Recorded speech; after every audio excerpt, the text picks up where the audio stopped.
Hello and welcome to another video. Và chào mừng các bạn một video khác của John này nha. In this video, I will correct the writing for my students, and we are working on the writing test 2 of test number 6, the Cambridge book number 12 practice test. This is academic modules. Video này mình sẽ sửa bài của học trò mình và các bạn có thể thấy được đây là bài writing test 2 của cuốn Cam 12 academic. Và đây là test số 6. Ok, các bạn có thấy được mình đang dạy qua Zoom nè, đó, đang dạy online nè, và dùng Google Docs. So you can see I'm teaching online through Zoom and I'm using Google Docs for the writing. Ok, thì cái task 2 này là mình đã có một cái video để hướng dẫn cái cách làm cái đó trước cái video này, cho nên các bạn nếu mà chưa coi thì hãy coi cái video đó trước nha. Also, if you haven't watched the video I did on how to solve this task 2 first, you should go and watch that now before you attempt to watch this video. Okay, writing test 2. Living in a country where you have to speak a foreign language can cause serious social problems as well as practical problems. Sống ở một đất nước nơi mà bạn phải nói một cái ngôn ngữ nước ngoài á, có thể gây ra những vấn đề xã hội nghiêm trọng, cũng giống như là những cái vấn đề thực tế. Những vấn đề thực tế và những vấn đề xã hội nghiêm trọng.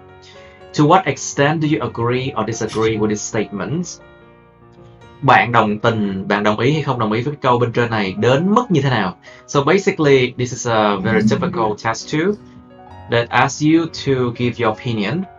Of course, you can choose to be impartial or neutral. Đương nhiên đây là một cái loại test 2 mà các bạn được quyền có thể là trung lập, đứng ở giữa cũng được. Tại vì nó nói là to what extent mà, đến mức độ thế nào, bạn đồng tình hay không đồng tình, tức là được quyền ở giữa. Nhưng mà các bạn cũng có thể chọn là hoàn toàn đồng ý hoặc hoàn toàn không đồng ý. But you can also agree completely or disagree completely. It's up to you. Tùy các bạn thôi. Now, chúng ta có 4 bài để sửa hôm nay. We have 4 essays to solve, to fix today. So first is Miss Thảo Nguyên, yes. And let's see her opening now. Nhìn vào cái phần mở bài bạn đi. Serious social and practical issues is, bạn dùng chữ issue thay chữ problem. Okay, good. Issue instead of problem. Can be caused by living in a nation. Bạn dùng chữ nation và bạn dùng cấu trúc bị động. And you also use passive voice here. Good. Where one has to speak a foreign language. Nào một người thay vì chữ you. Very good. One instead of you. Very good. Has to speak a foreign language. However, how can you change foreign language here? Can you replace speak with something else? Giao tiếp. You can use the word converse. Đó là động từ của chữ conversation á. This is the verb form of conversation. Converse in a foreign language. And foreign language, we can say non-native, không có bản địa, không phải thuộc về cái vùng đó. Non-native language, you can say non-native language. And in my point of view, và không nên có cái chữ và đằng sau dấu chấm nha, và chữ nhưng đằng sau dấu chấm. Don't use and but after a period, okay? Just say in my point of view. I support this statement because of many reasons. Tôi ủng hộ cái câu này bởi vì nhiều lý do. Tức là em nói là agree hoàn toàn, right? You agree completely, right? Yeah. Oh, very good. Nhưng mà cái bài này cẩn thận nha, đừng có dùng nhiều cái đại từ nhân xưng quá nha. Try not to use so many personal pronouns, okay?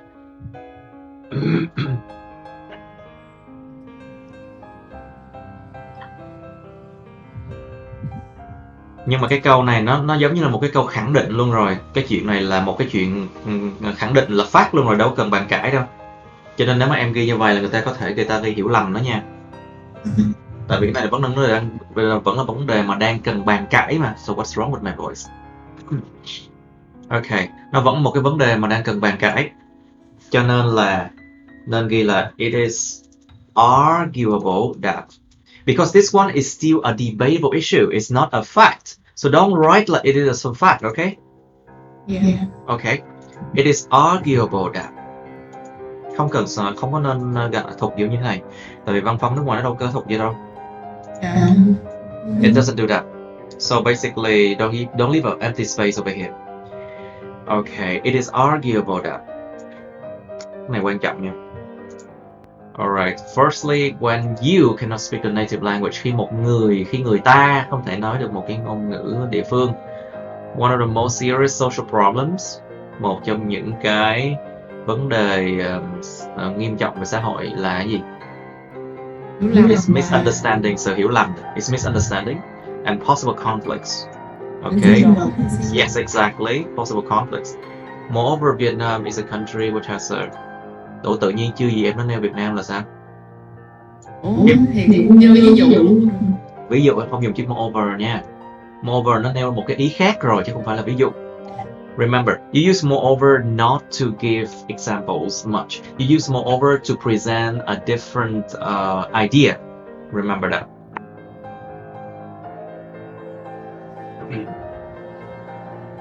To exemplify. Để ví dụ, to exemplify. Vietnam is a country which has a complex system of works and structures. What do you mean works? Words and structure? Ý là tiếng Việt hả? Tiếng Việt hả? Nói khó mà viết khó. Nhưng mà ý là tiếng Việt là một ngôn ngữ có cái cấu trúc từ vựng khó, phải không? Ý em là vậy phải không? So Vietnamese is a language. It's a language which has a complex system of words. Coi chừng lộn nha, cái này phải là language mới đúng nha. And this is Vietnamese. Which has a complex system of words and structures. Nó có một hệ thống rất là phức tạp với từ vựng và cấu trúc. It is absolutely difficult. Nên là một cái câu hệ quả thì có nên có does nè, hoặc là hence. So basically cause and effect. This is cause, so this is an effect of that. So you should have a linking device, does or hence. Nên có từ nối does or hence để nối hai cái cụm là nhân và quả. Thus it is absolutely difficult for foreigners to speak it fluently. Hence.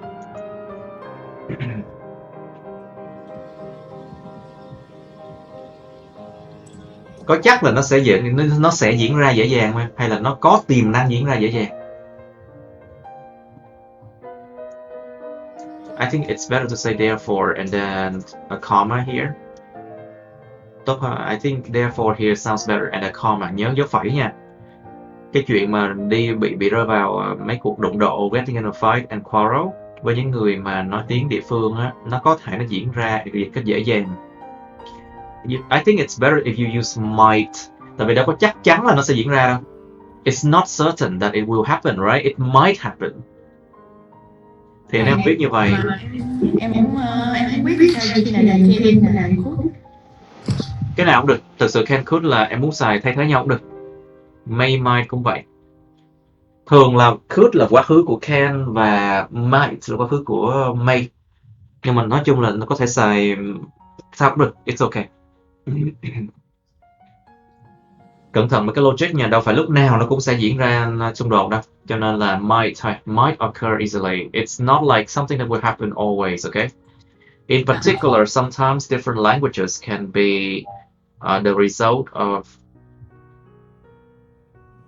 Đôi khi, in particular là ví dụ nè, đôi khi những ngôn ngữ khác nhau có thể là kết quả của những cái chuyện đổ vỡ. Kết quả của chuyện đổ vỡ hay là nguyên do của chuyện đổ vỡ?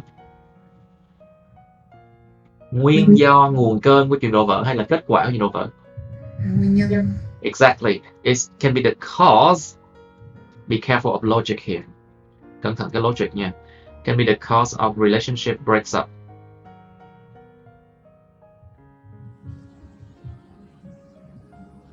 Intimate gestures like. Xong rồi cái câu này là cái câu đưa ra thêm ví dụ không em? This sentence you need to provide more examples to back up this idea, right? Cái phần này nó là một cái idea khác rồi thì không nên dùng chữ in particular ở đây. It's a different idea now, so you should not use in particular. You should say secondly. Chỗ này xuống dòng cho rồi đi. Just make it a different paragraph. Tại vì nó qua cái ý khác rồi. Because basically it becomes like a different idea now. So I think you should use secondly here. And then here you can say lastly, I think.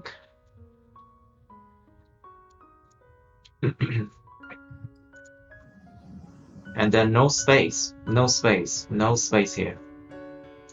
Okay, secondly, sometimes different languages can be the cause. Okay, intimate gestures, những cử chỉ rất là thân mật, ví dụ như và hung, which are ways of mà là những cái cách mà chào hỏi một cách lịch sự ở châu Âu, which are ways of greeting politely in Europe, are normally associated with love, thì thường là được liên quan đến chuyện tình yêu ở trong cái văn hóa Việt Nam.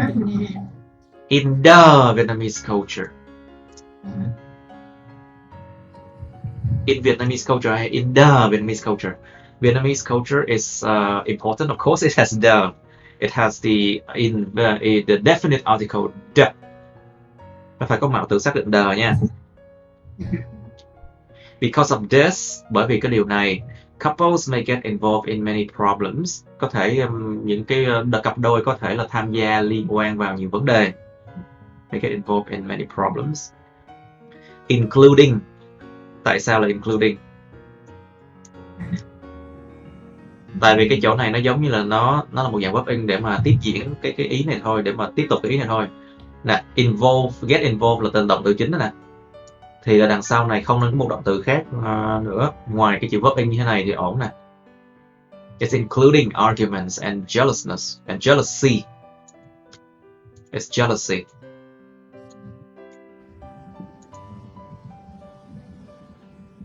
I get involved in many problems.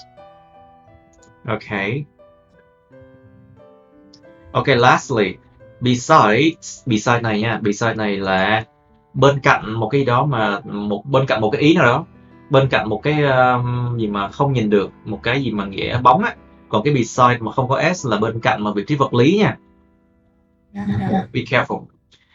So besides with s means like okay, next to something that you cannot see, which is an idea or something like that. But beside without s, it's a physical location. Remember, vị trí vật lý.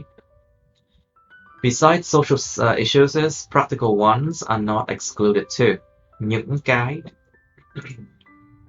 Những cái mà practical, những cái mà thực tế thì nó cũng không có bị không có được gọi là lược bỏ đâu. Are not excluded too. Cẩn thận, cái này là văn nói nha. This is spoken language, not excluded to spoken language. You can say are also not excluded.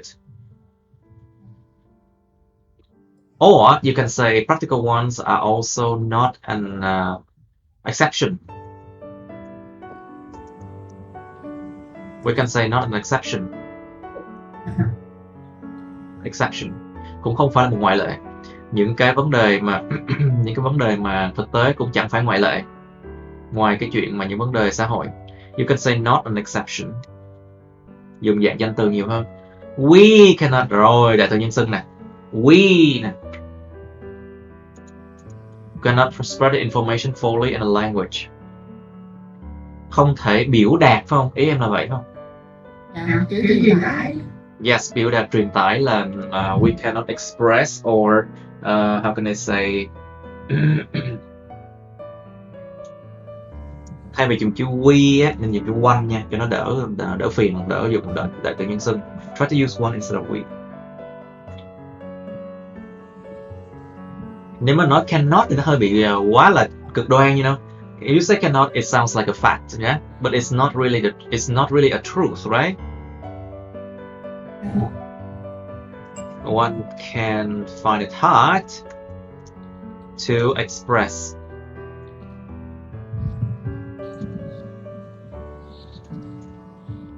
One can find it hard to express. Một người có thể thấy được rất là khó để mà biểu đạt. Nghe nó ổn hơn đúng không? Nghe nó logic hơn hẳn.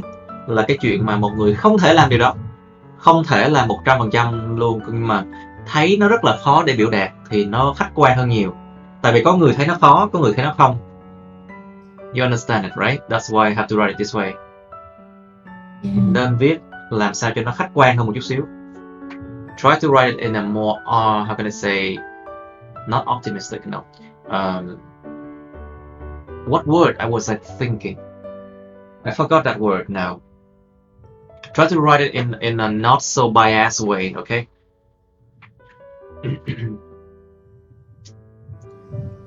Express information fully in a language different from their mother tongues. Tongue là ton gua đó. Tongue, T-O-N-G-E-U, G-E-E, sorry, T-O-N-G-U-E, in their mother tongues.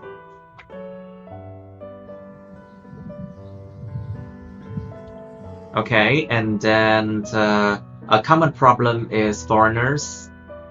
Một cái vấn đề xong rồi em nêu ví dụ bằng cái cách là một vấn đề thông thường là những người nước ngoài, is foreigners. Nè, cái trên này là động từ to be nè, nó là động từ luôn. So this is a verb. This is object here. So you should not use another verb like this. You should use a being verb in form. Not being able to.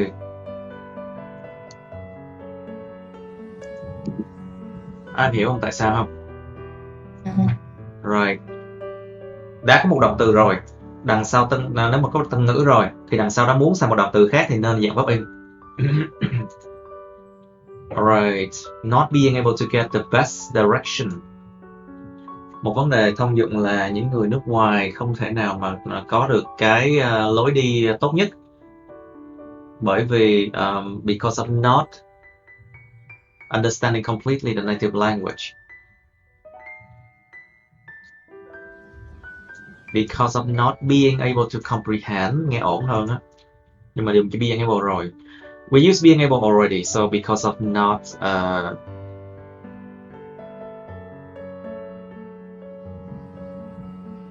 understanding the language completely nghe ổn hơn á. Dùng đẩy cái completely ra đằng sau á. Of course, it sounds better this way. Not understanding the native language completely. Furthermore, okay, một ý sau nè. So another idea here. Working with foreigners, em dùng chữ foreigners hơi bị nhiều.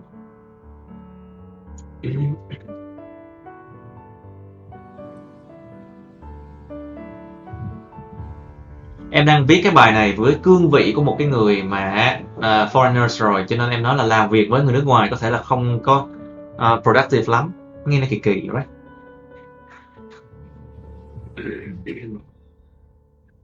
Có thể nói là furthermore, cái ý tưởng này nó đang ủng hộ cho cái gì? Nó ủng hộ cho cái luận điểm ở cái đoạn này. So basically, the main point of this paragraph is that practical issues is right.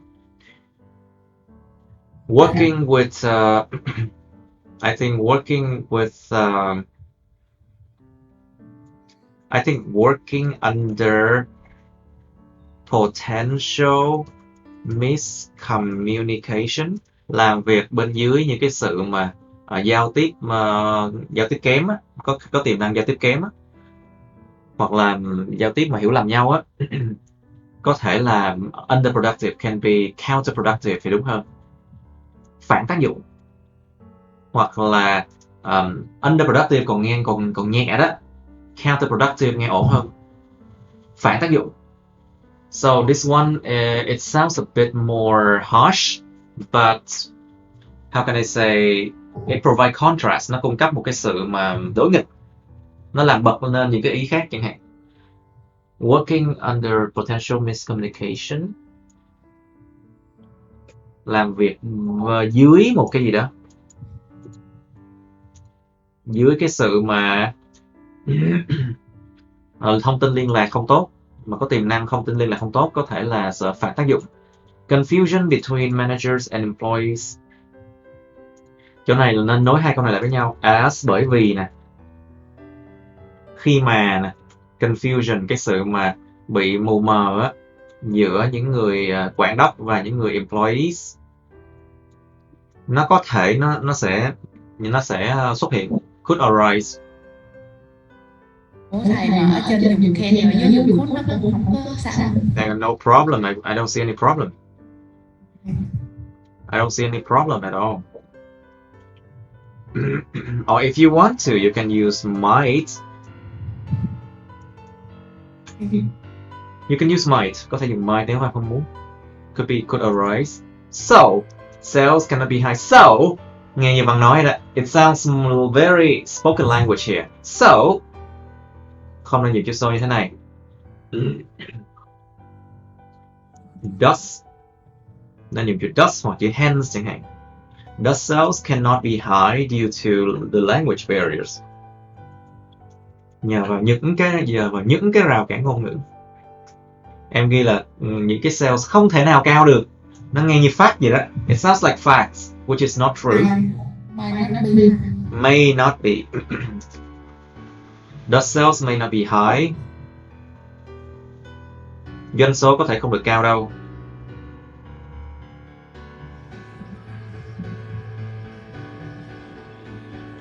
Ok. Nhưng mà cái khúc này là làm việc ở đâu mới được chứ. Nên ghi là working in a company.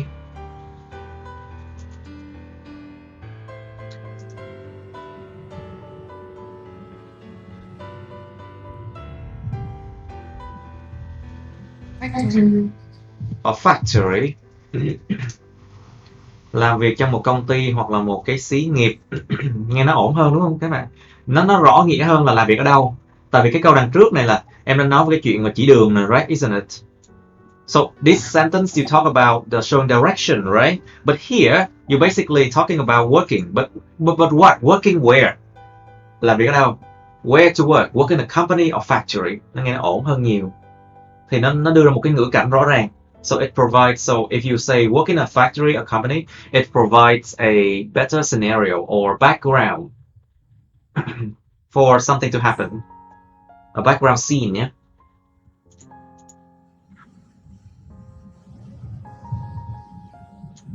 Let me see now. The sale may not be high due to, nhưng nếu mà như vậy thì mình mới thể nói là cái chuyện sale doanh số. Tại vì mình đang nói về làm việc trong công ty và xí nghiệp mà. Ok. Tại vì cái chữ working á, nó có nhiều nghĩa lắm nha. Có thể là làm chung với nhau một cái gì đó, dự án, làm chung với nhau một công việc nào đó, làm chung một cái gì đó mà không kiếm ra tiền chẳng hạn, something like that. Working can have so many meanings, so that's why I asked you to specify. Đó là lý do tại sao mình yêu cầu là phải rõ ràng là làm việc cái gì, làm cái gì.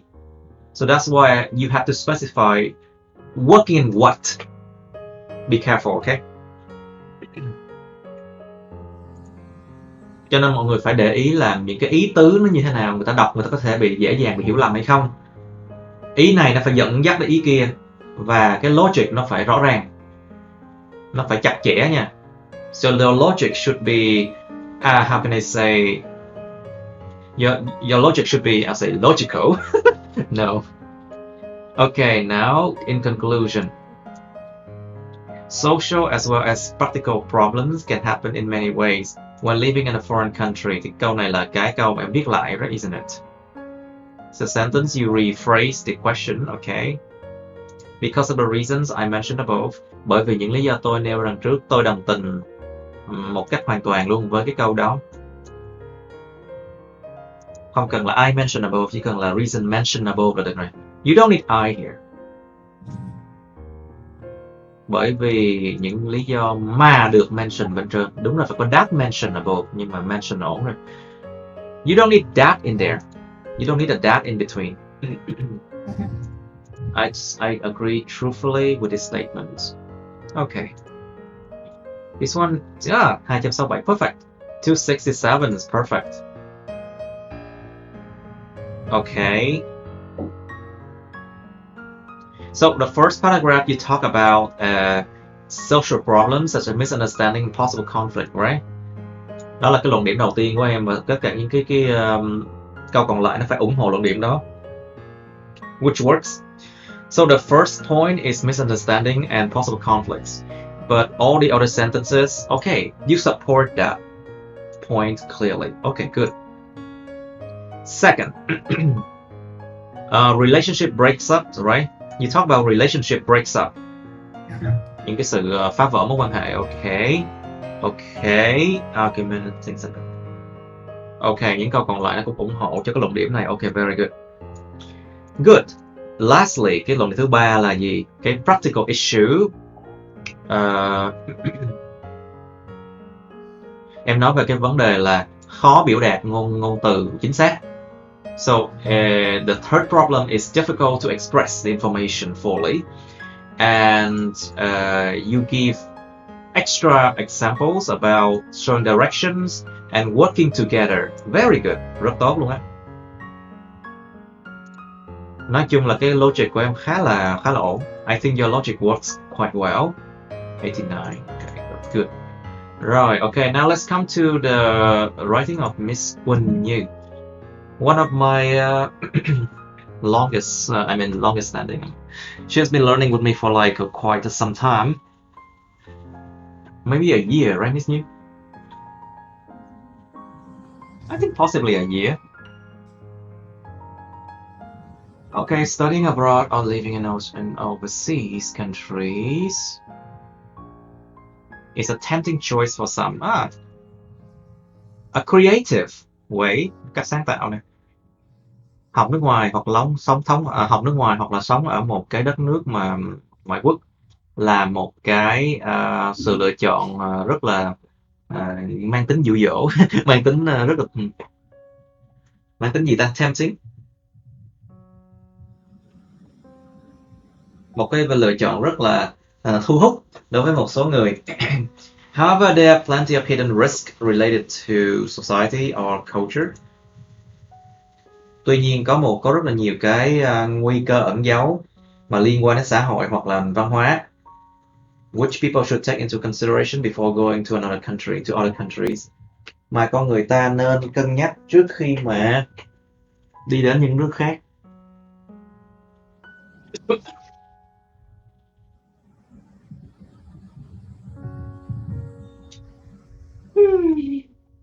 Let's see now.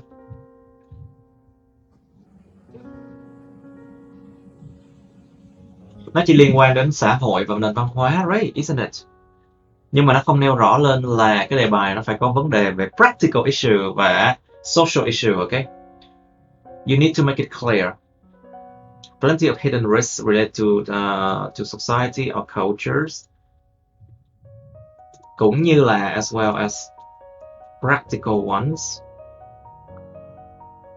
Cũng như là những cái vấn đề mà thực tế.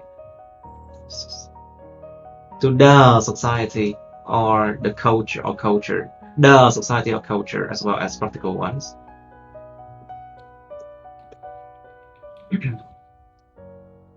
Cũng như là những cái vấn đề mà practical, em quên nói chữ practical rồi.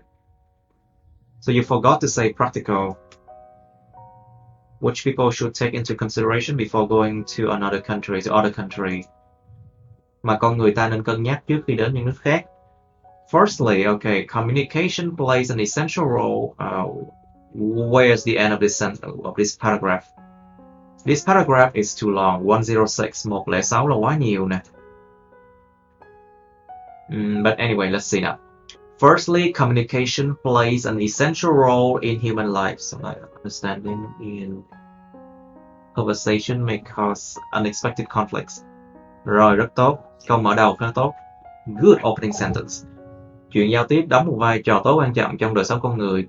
Vì thế, cái sự mà thiếu sự thông hiểu, thiếu sự hiểu nhau trong những cuộc đàm thoại có thể gây ra những cái xung đột không mong muốn, không mong đợi. It is possible that some gestures which have good meanings in one culture might have offensive meanings. Là meanings nè. What other words can you replace meanings? Connotation, I think. If I remember this word right, let's see now. Connotations. What is connotation? It's an idea or feeling that a word invokes in addition to the literal or primary meanings. Đó là cái ý nghĩa, một cái ý tưởng hoặc là một cái cảm giác mà một cái từ nó gây ra, mà ngoài cái nghĩa đen của nó. Ví dụ như là nó giống hàm ý đó, connotation là hàm ý. Connotation is like overtone or is the hidden meanings. So I say maybe nó có một cái hàm ý gây ra cái sự mà bực mình ở người khác đó. Should I use this word here? Hàm ý tốt, mình có thể ghi là hàm ý tốt ở đây đi. Xong rồi chuyển cái chữ meaning xuống dưới. We can move meanings down there. Good connotations, có cái hàm ý tốt ở một cái nền văn hóa có thể có một cái ý nghĩa gây ra bực mình. Can might have offensive meaning in other nations. Okay. Furthermore, racial discrimination is a pressing problem. Sự phân biệt về chủng tộc là một cái vấn đề rất là nhức nhối ở nhiều đất nước because of the personal perspective. Bởi vì những cách nhìn nhận, be careful. Những cách nhìn nhận cá nhân của những công dân với lại những người immigrants, 2 chữ M nha. Wait, is it 1M or double M? I think double M, yeah. Immigrant, yeah, double M.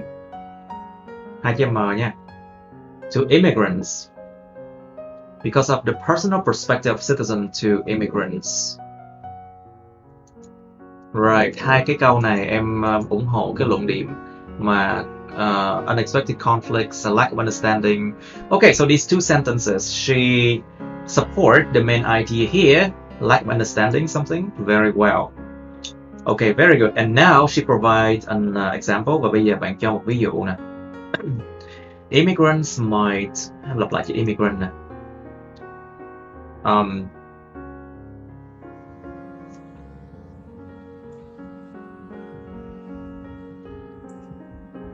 For instance, they được rồi.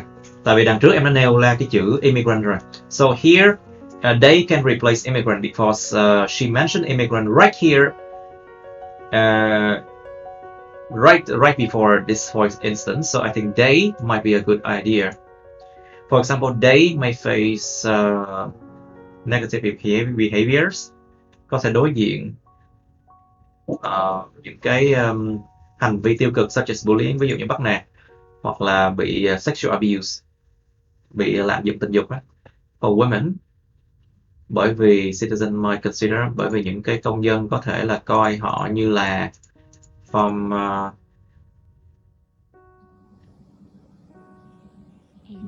những đất nước kém phát triển, coming from undeveloped countries and lacking.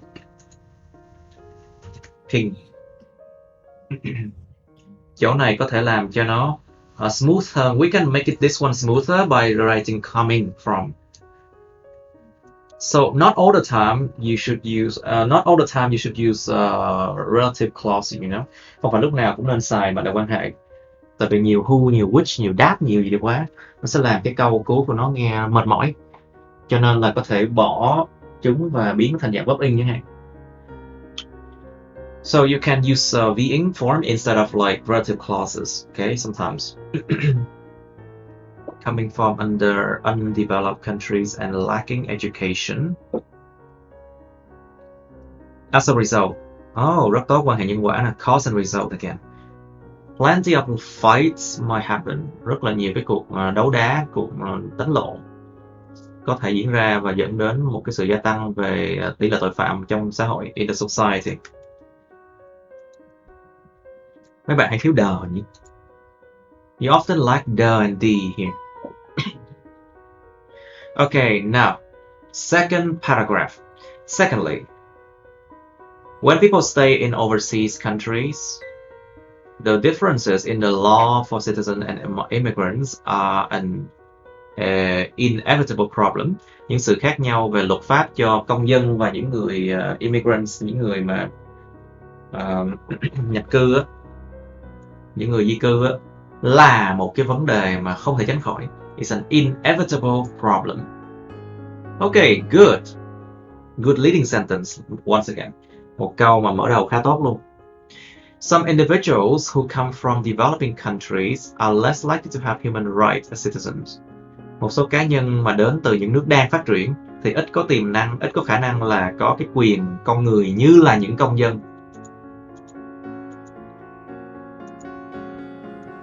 Citizens. As the citizens. Okay.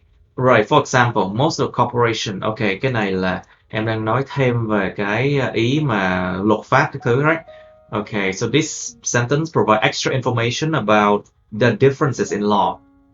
Idea here. Okay, good. And now she gives an example.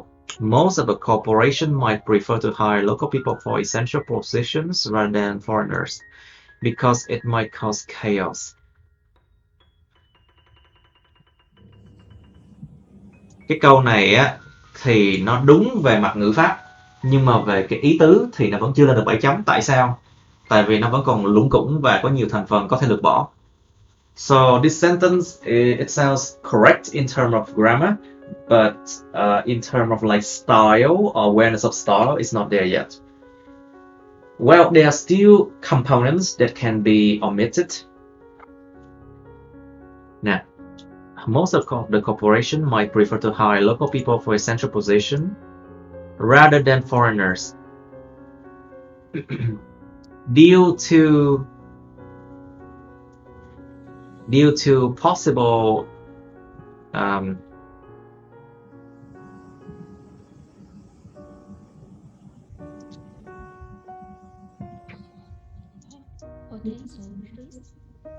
potential chaos in the workplace if the foreign employees illegally withdraw all money and escape. Cái này nó nghe nó hơi bị gọi là kém, you know, it sounds a bit lesser compared to other sentences. Okay.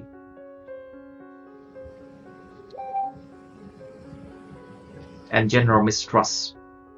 Cái chỗ này là mình ghi là general mistrust, cái sự không tin tưởng chung là được rồi.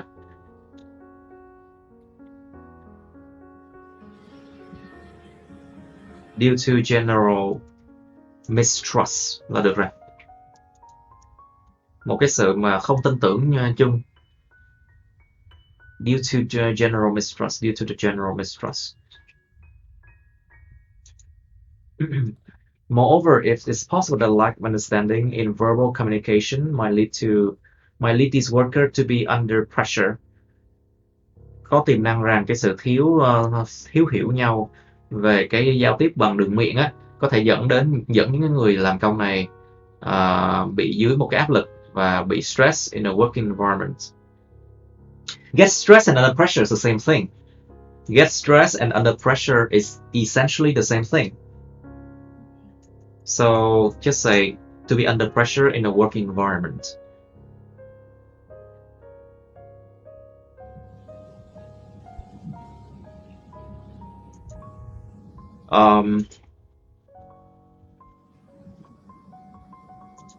Hence, depression and anxiety for a long time might cause possible suicide. Được rồi. Committing suicide có thể gây ra những vụ tự tử có thể xảy ra. Những vụ tự tử có thể xảy ra. Might cause possible suicide sounds better. Suicidal cases. Những trường hợp tự tử có thể xảy ra. Might cause possible suicidal cases. Right. Em dùng quan hệ nhân quả rất tốt luôn á. You use cause and effect very fluently, very good. I mean, like skillfully, actually. Một cách có kỹ năng luôn á. Nhưng mà cái câu cứu thì vẫn chưa có cái style của nó chưa được phát triển ở mức đó lắm. Like the style, awareness of style is not there yet, you know. Okay. All right. And then what is this? Oh. Conclusion. So you should just write in conclusion, you know, or general or something. Nên để cho người ta biết được mình đang viết cái gì ở đoạn đó bằng cái câu đó.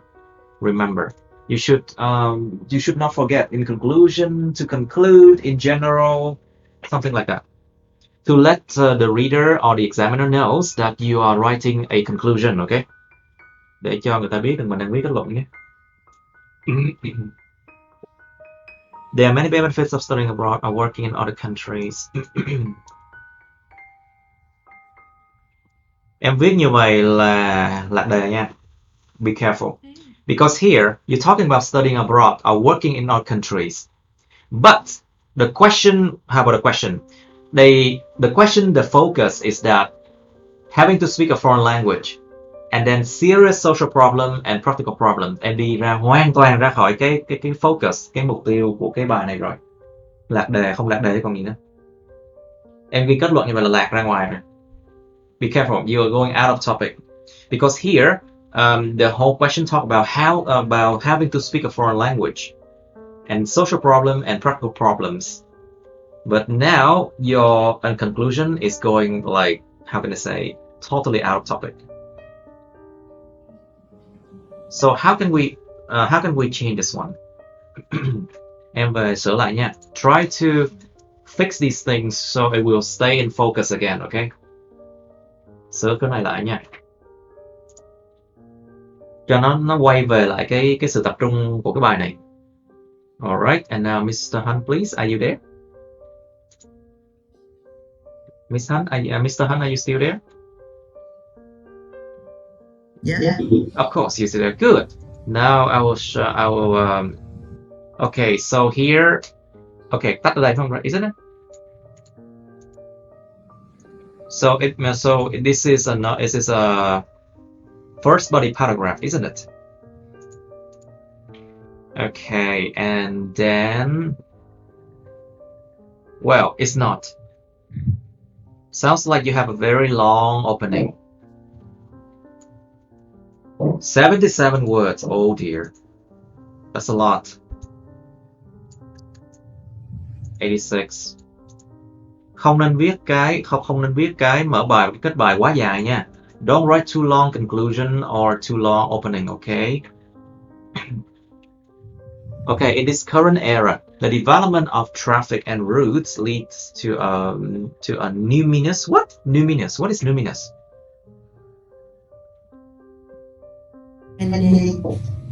Many, right? So this is numerous. Cẩn thận, numerous. Mới đúng nha. Leading to numerous. Người ta không nói numerous person. We say leading to many. Nếu mà đã many phải là số nhiều, cho nên phải là people. So if you have many, you have to write people here. Leading to many people.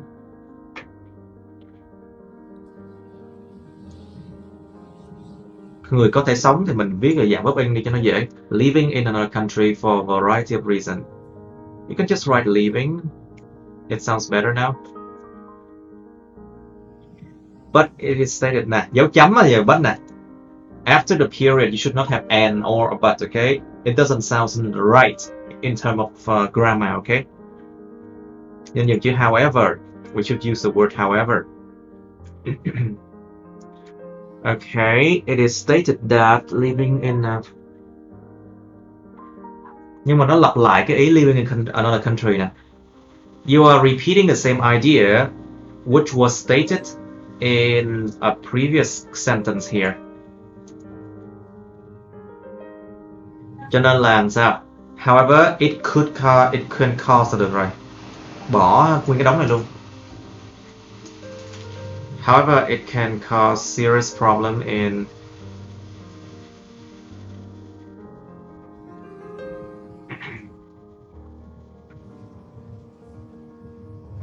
cái này nó vẫn còn là một cái câu mà để debate cho nên không nên dùng chữ can ở đây. Nó có tiềm năng đi. It can potentially. So because here causing social or practical problem is still a matter of debate. Nó vẫn còn một vấn đề mà đang tranh cãi. Cho nên không nên viết nó như một cái fact nha. không nên viết nó như là một cái sự thật hiển nhiên nha. Cho nên nên viết là có thể có tiềm năng gây ra thôi, để nó nghe khách quan hơn. So you should write it in a more like cái chữ khách quan là gì, quên mất tiêu rồi, I forgot that word now. Objective in a more objective way. Yes, it can potentially cause serious problem in social. Này là tính từ nè.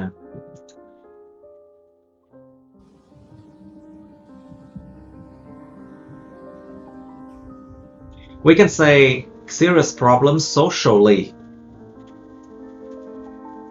or practically.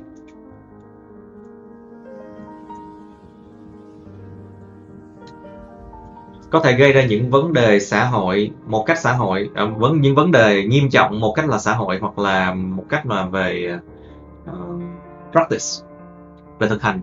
It can potentially cause serious problem socially or practically. There are divergent opinions on this issue. Có nhiều cái nhận định mà phân rải rác tùm lum ra. There are divergent opinions on this issue. However, dùng however rồi nhỉ?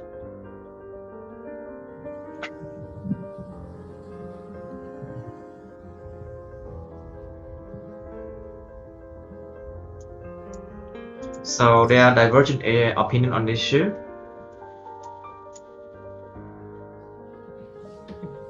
I think still science fine. Dù gì đi nữa tôi tin rằng still, I believe, nhưng mà nó nghe văn nói quá. There are divergent opinion on this issue. We can say, but I believe. Một chữ I duy nhất trong bài thôi. But I believe. That's one I, the only I in this whole essay. But I believe one can live in a foreign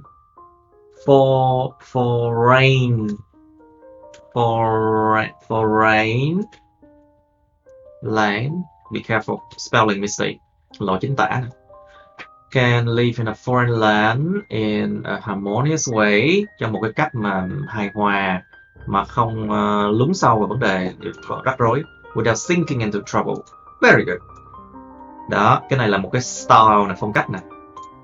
Lún sâu vào vấn đề. Wow, it sounds good. Okay.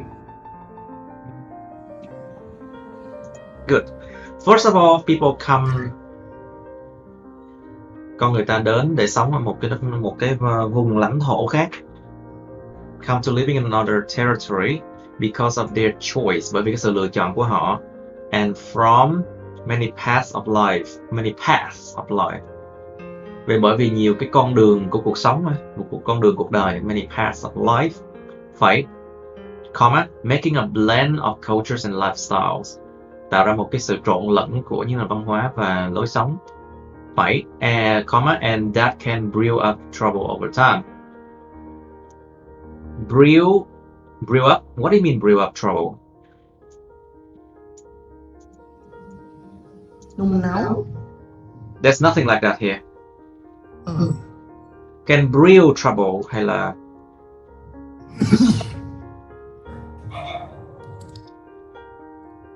can brew up trouble over time? Doesn't sound right. That can brew trouble. I think brew trouble, sounds better.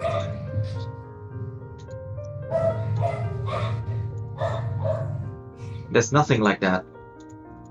Let me check brew here. If it can be used in that way. We can use Google. There you go. There was more trouble brewing. Yeah, there was more trouble brewing. So we can use the word brew trouble. Okay, good. Có thể dùng chữ brew trouble mà không có up nha. So without up as a preposition, no up. Brew trouble, yeah. And that can brew trouble over time, especially racism. Đặc biệt là cái chuyện mà racism nha, chứ phải racist là con người. Racist is a person, but racism is an ideology.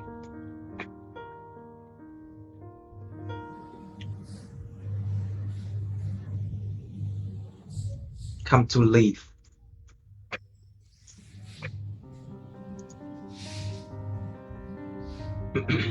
Ok, đây là cái luận điểm đầu tiên của em, nó có gây ra nhiều vấn đề thông qua thời gian, đặc biệt là vấn đề racism. This is the main problem for every culture around the world and still not has an effective solution.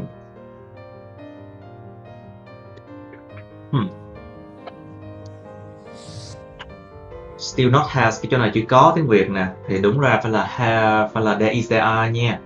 Remember, các bạn vẫn bị dính với cái lỗi này hoài. And still there has not, and there has not, and still there isn't, and still there is not an effective solution. There has not been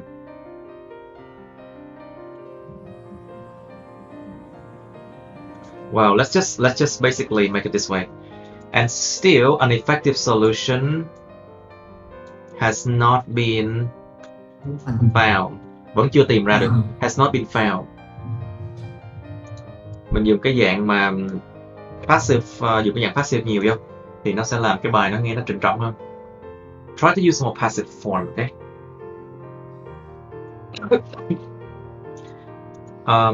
Ok, cái câu này nó ủng hộ cho cái luận điểm đầu tiên của em. So this sentence support your main idea here. Real trouble over time nè. Okay, fully awake what is really happening in the destination and how to adapt. What is this? Fully awake. Awake, awoke, awoken nha. Fully awoken. Check this word out. It's a past participle, awoken của awake nè. Awake, awoke, awoken. So bị đánh thức. So past participle. Fully awoken what is really happening in the destination and how to adapt and tolerate. Cái này phải là động từ nha. It has to be to a verb here. Em, cái này là gì? I don't understand this one. What do you mean? Rõ ràng cái nơi mình những gì đang diễn ra mình đi, mình ở cái nơi mình tới và biết cách để mà hòa nhập và chấp nhận. Tức là cái việc mà biết rõ ràng về những gì đang diễn ra, đúng không? Cái việc mà biết rõ ràng về những gì đang diễn ra, đúng không em? Tức là cái việc mà biết rõ ràng những gì đang diễn ra thì và có thể là nó sẽ là hữu dụng, đúng không em? Right. So nó là biết rõ ràng là aware nha. Okay. Being fully aware of what is really, đúng không? Of what không nên dùng cái dạng verb in nhiều. Of what happened. Aware of what happens in the destination country. Ở cái đất nước mà điểm đến. In the destination country. And how to adapt and tolerate. Đó là hai ý nè. This is two ideas in one sentence here. Being fully aware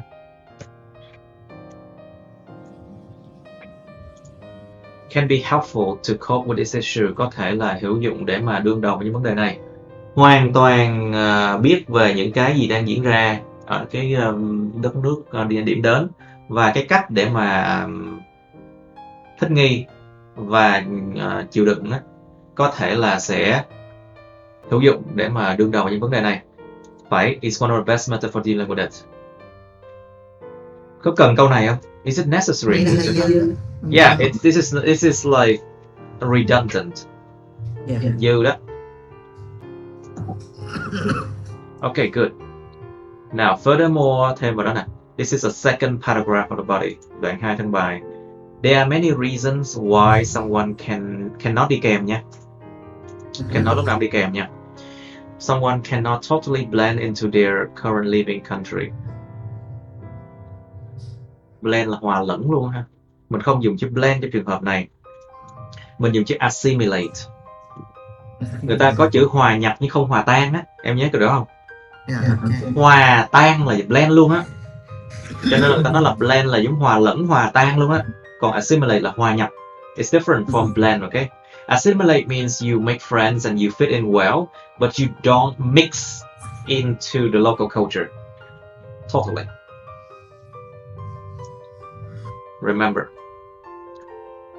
cannot totally assimilate into their current living country. No, what you living country, you know? There's nothing called living country, you know? Current living environment. Dùng cái môi trường sống được ổn hơn á. Okay. Let's use the word living environment here. Okay, language differences, violence, injustice, cái sự mà bất công vô lý, bạo lực và những cái sự khác nhau về ngôn ngữ, can manifest, có thể biểu đạt ra. Very good, you use the word manifest here. In many forms, có thể được biểu đạt chứ gì? Hay là có thể biểu đạt?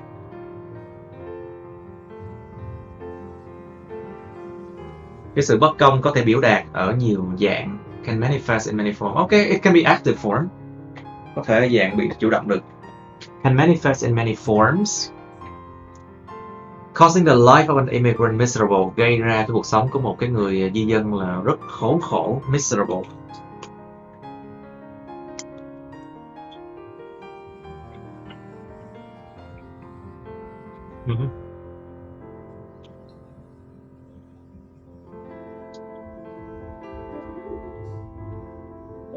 Ý em là cái chỗ này là practical problem, right? Yeah. You meant this is practical problem, okay.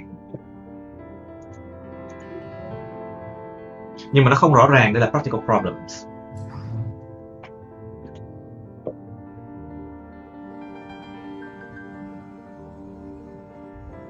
This is not clear that this is a practical problem.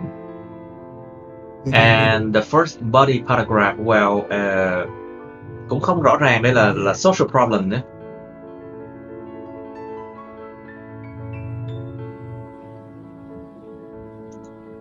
So basically here, social issue. Nên làm rõ cái chỗ này chứ social issue. To cope with this social issue.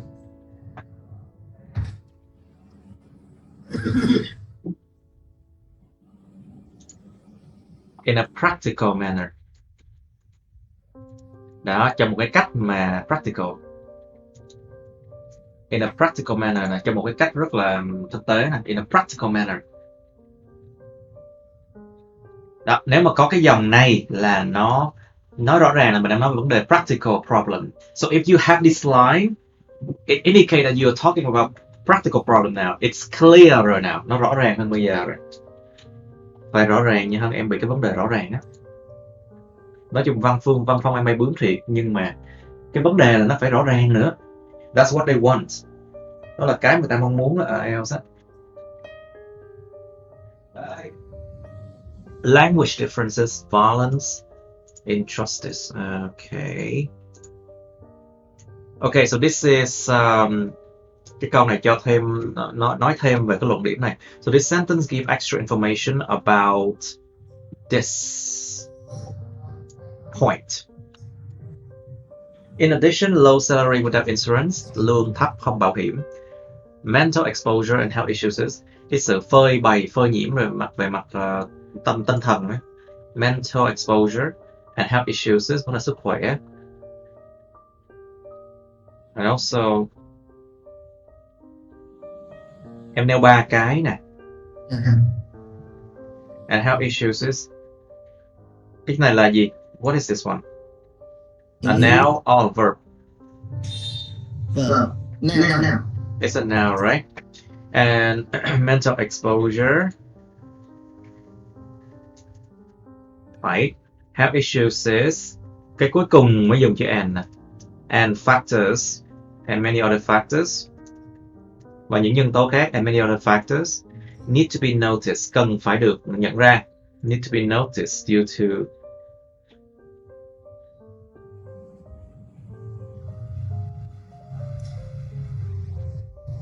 nếu mà due to nó due to the fact that đi, nhưng mà sự thật hiển nhiên rằng cái ảnh hưởng của chúng có thể nó phá hoại cái well-being thiếu đờ hoài The well-being of a human. The well-being of a human.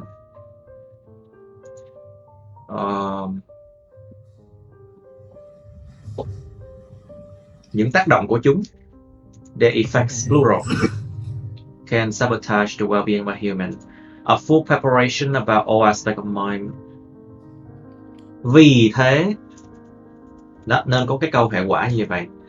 You need to have some linking device. Also, this one show a cause and effect relationship. Cái này nó show ra được một cái quan hệ nhân quả nè, đằng trước là nhân nè, còn này là quả nè, hoặc là một giải pháp nè. So this one can be a solution to this one. A full preparation by all aspects of mind, body and spirit. It's vital. Developing a useful strategy to deal with all kind of problems. Maybe incident là sao? That can happen. Nó có thể xảy ra, right? Yeah. But all aspects of mind, body and spirit is vital. Developing a useful strategy to deal with all kind of problem.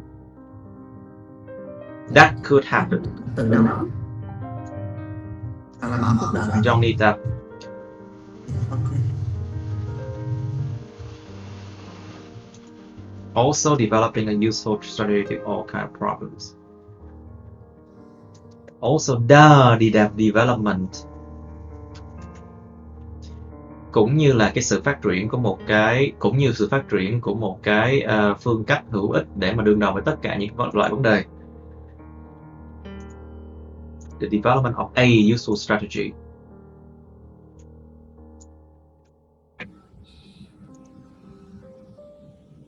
Nè, giống như là cái khúc này nè, is vital nè, nó là có động từ chính của câu này nè. So this is the main verb of this whole sentence.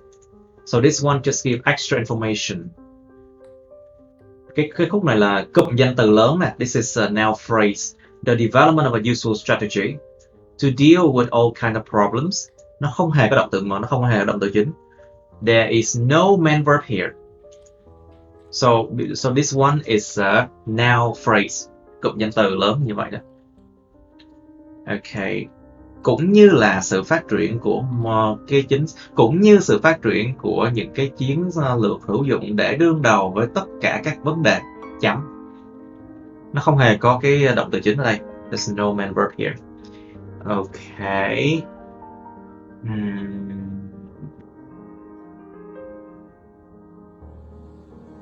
Okay, you can give a solution here. Good.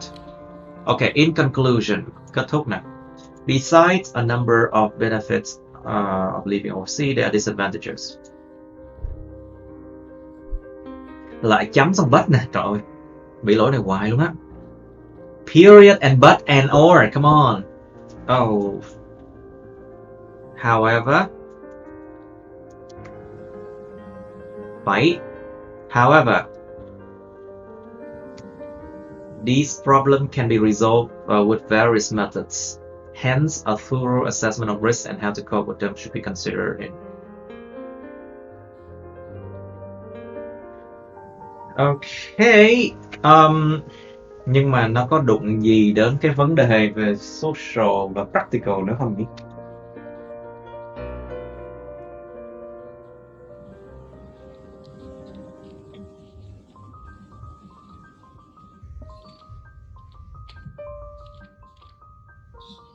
Nó nên là, nói chung cái kết luận á, nên viết lại cái đề bài một cách khác nữa và nêu ra cái solution chẳng hạn. Like in conclusion, I think you should rephrase the question and then give some kind of solution to it, I think. Thì mình có thể thêm disadvantage ở cái phía trên. Yep, so that's why this part, I think you should bring it down here.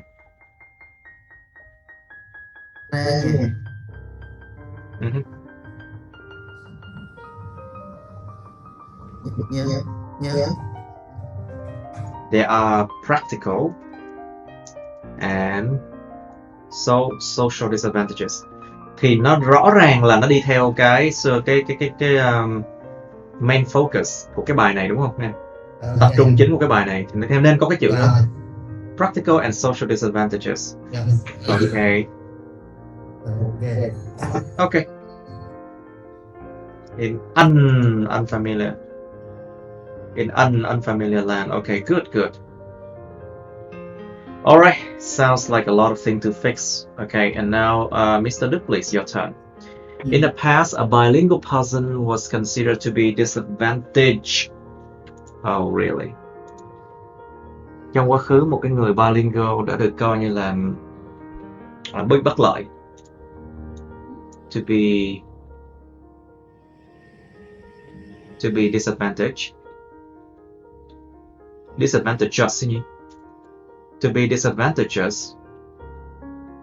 Be more disadvantaged than bị bất lợi. Be more disadvantaged than a monolingual who only needed to focus and improve one specific language. Okay, good. Nhưng mà kiến thức này cần thiết lắm không? Is that necessary? However, this idea seems to be outdated. Tuy nhiên ý tưởng này dường như là nó lỗi thời. In an integrated world, trong một thế giới mà giống như là liên kết, in an integrated world where communication is a compulsory skill for mostly everyone.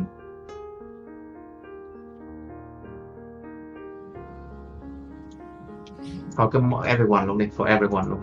It's a compulsory skill for everyone. Nhưng mà cái khúc này nó lại không nêu rõ là cái bài nó đang nói về cái gì chứ không? Nó chỉ nêu vấn đề ra thôi, là vấn đề communication. Nhưng mà em chưa nêu ra vấn đề là nó đã gây ra practical issue hay là gì cả. Nhớ là cái mở bài luôn, dù có sáng tạo cách mấy, em cũng phải paraphrase cái đề bài lại một cách đầy đủ nha. Remember. Well, remember, you always have to rephrase the question very well and fully in the opening.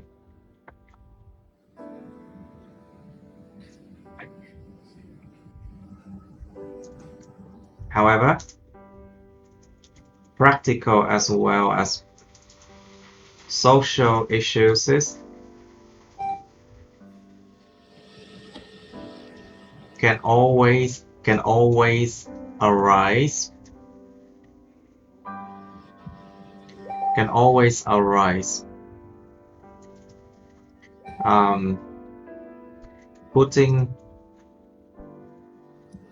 Đặt ra những cái vấn đề như nhau, putting pressure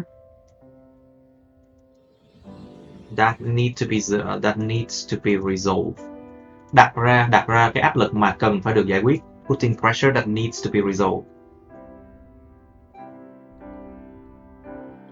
Ví dụ như vậy thì là em nêu rõ ràng mình đang nói về practical social issue nè. Okay.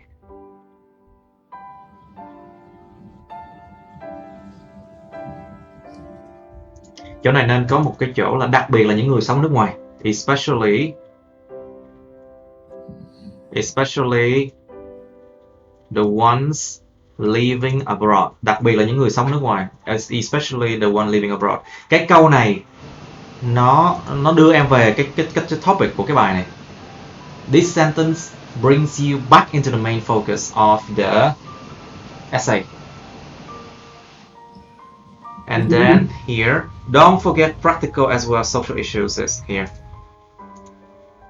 Lúc đầu em tưởng là một người nói được 2 ngôn ngữ là tới living ở bất kỳ country nào nhưng mà vẫn speaking được ở foreign language. Ở đây nghĩ ra vấn đề.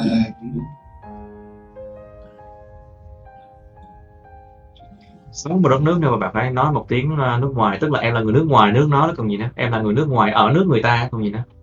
So you are a foreigner in that country because you are living in another country now and you have to speak a foreign language.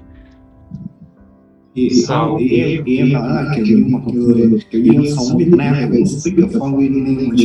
Are you sure? Nhưng mà cái vấn đề này là em hiểu không, nó nhìn chung á là nó sẽ nói về cái người sống nước ngoài hơn, you know. Chứ nó không tính vào những cái trường hợp mà thiểu số hơn. I think it doesn't count like the cases that you live in your own country but have you speak a foreign language. Yeah. So mainly it's a problem of people, foreigners, you know. I think you have to understand in a way that the test makers want you to think. I'm sorry. Yes, I'm sorry, sometimes it's like that. Okay. Now, firstly, a person who can speak 2 languages or more won't meet any social.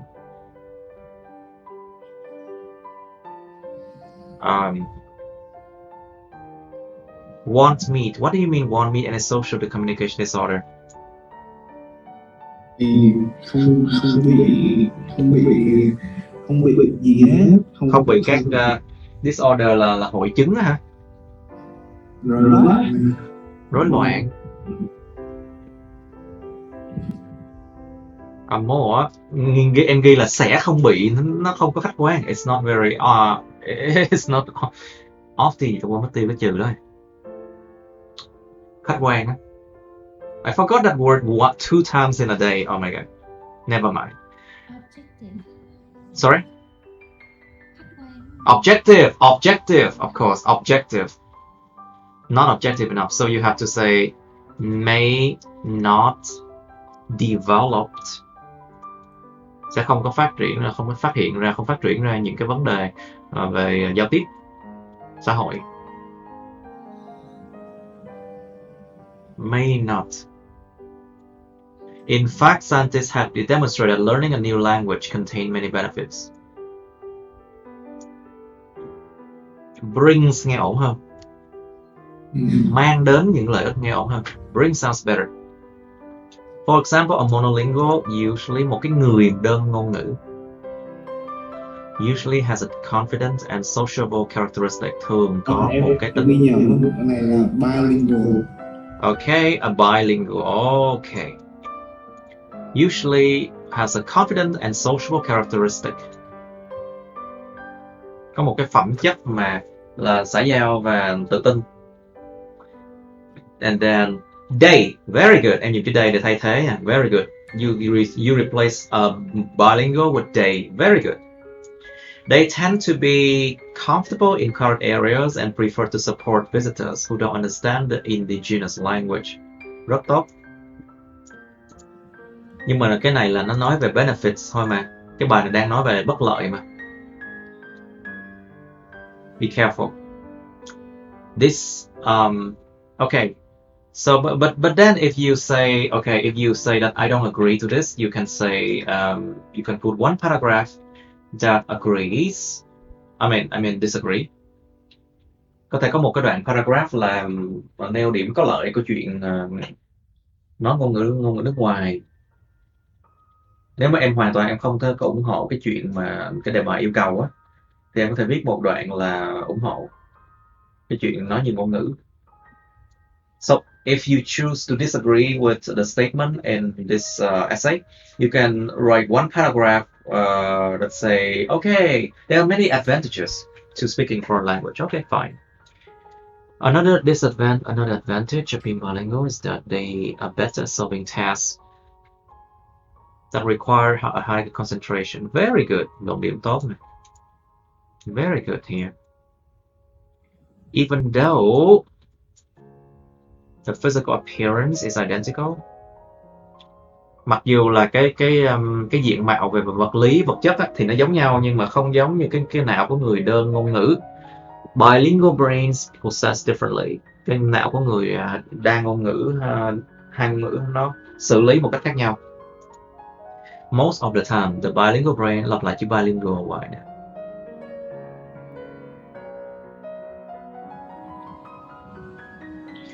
Thay vào the bilingual brain bằng chữ the latter. Tại vì em nêu ra cái bilingual brain là đằng sau đúng không? You mentioned bilingual brain like after you mentioned monolingual. So that's why now this one can be replaced with the latter. Thay bằng cái chữ cái sau đó. Most of the time the latter operates unconsciously. Nó vận hành cái thứ hai, cái sau đó nó vận hành một cách mà unconsciously là vô thức. Tìm cách mà biểu đạt. Dạ.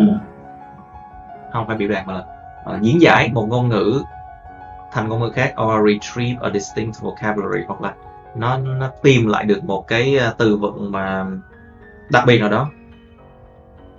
Since it is more active and often since it's more active and often using over time là sao? Thường gì em?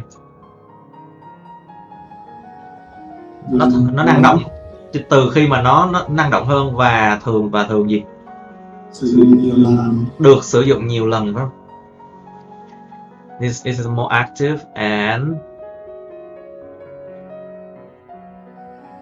được sử dụng nhiều lần ha.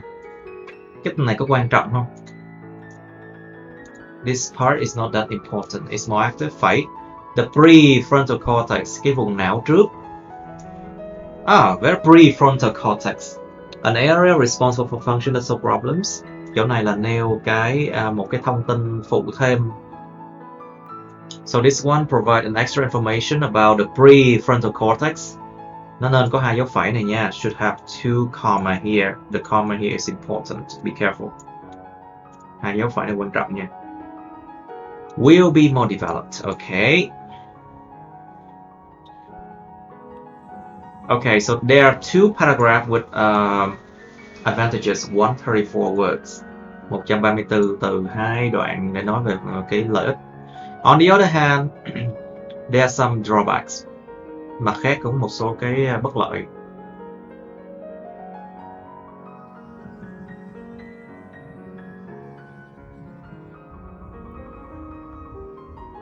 Cái đoạn 2 này á, nó nói về vấn đề, nó nói về cái lợi ích của practical problem, right?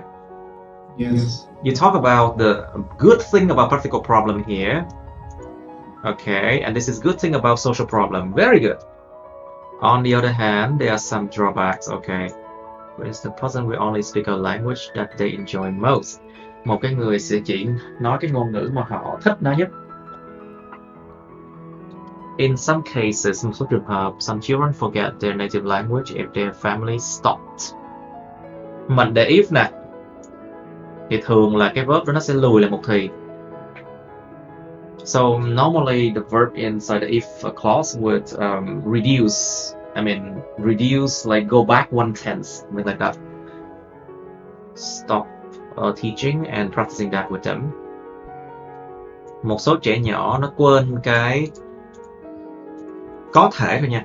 Could forget. Mình có thể đưa cái này thành cái dạng mà if loại 1 á. Like we can use like a first conditional here with if first conditional. If the family stopped teaching and practicing that with them.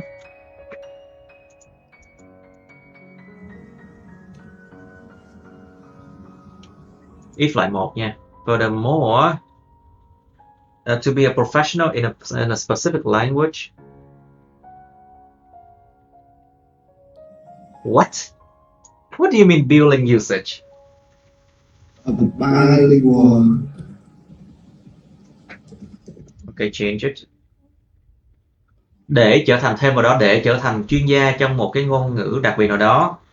Can you move that away, please? I can't see. Thank you. To be a professional in a specific language would be an obstacle for bilingual usage.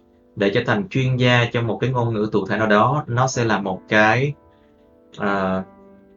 obstacle, thành một cái bất lợi cho cái chuyện sử dụng đa ngôn ngữ. Nhưng mà cái cụm mà verb infinitive verb này to be, to gì đó, nó không thể nào làm chủ ngữ được nha. It cannot be the subject here. Cho nên là nên dùng cấu trúc it nè, nhớ không? It would be an obstacle. Đẩy cái này lên trên. Dùng cấu trúc it. Use the it clause here.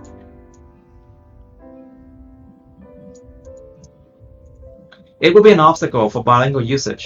Sẽ là một vật cản đối với lại cái sự sử dụng đa ngôn ngữ, hai ngôn ngữ, để trở thành một cái chuyên gia trong một cái ngôn ngữ cụ thể nào đó. Bởi vì sao? As they need to split their time and effort in half and thirds.